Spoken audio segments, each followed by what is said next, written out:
As we've been hearing, Theresa May says she'll consider a major review into working practices. Reports calling for greater rights for self-employed people on 0 hours contracts, including benefits such as holiday and sick pay. Well, joining me now is James Farrar, chair of the United Private Hire Drivers, which represents all private taxi drivers in the UK, including Uber. Thank you very much for coming along to give us your opinion on this. And what do you make of the report? We're very, very disappointed in it. A year ago, I'm one of the drivers who took Uber to tribunal last year. We won our case that allowed us to have the right to the minimum wage and to holiday pay. And we were looking forward to, after Theresa May's pledge to set up this review, after her pledge that the Tory party was now the party of worker rights, that we would see real progress. But instead, we're shocked to find out that we are now worse off than ever before if Matthew Taylor's recommendations go forward. You say you're worse off. Does it not give you a stronger case to go to employers and say, you know, we have a right to have these protections?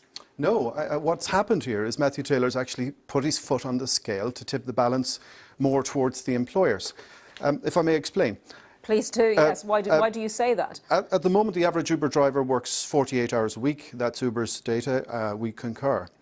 At the moment, I've won the right to have the minimum wage and holiday pay for all of that.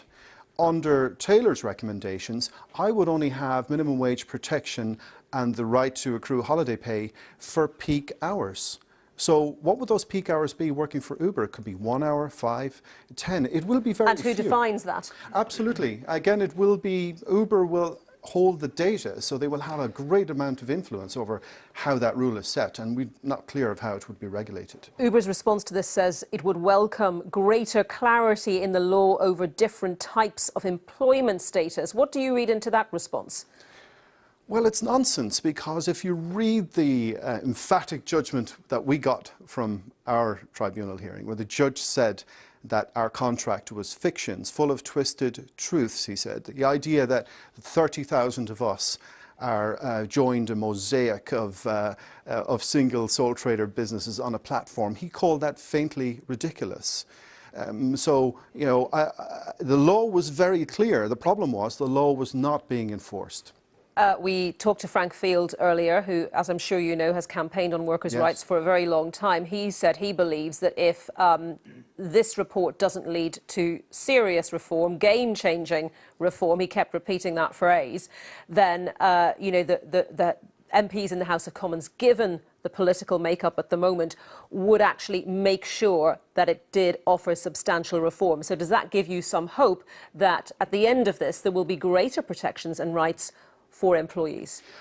Well, I welcome if Parliament take this very seriously, and Frank Field, through his committee, has done some wonderful work in this area. But the direction of travel set out by Matthew Taylor is troubling. But I'm hoping that we can have a sensible debate now about where these recommendations would take us. Like this idea of piecework being linked to minimum wage. I mean, if that bleaches out, and it would, into the greater economy, could you imagine nurses working night shift should get paid less because patients are asleep? Or cabin crew get paid less because the flight is half full?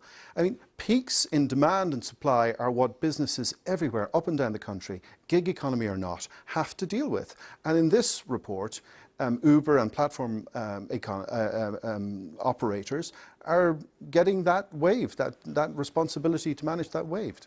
OK, a lot of questions raised then. James Farrar, chair of the United Private Hire Drivers, thank you very much. Thank you.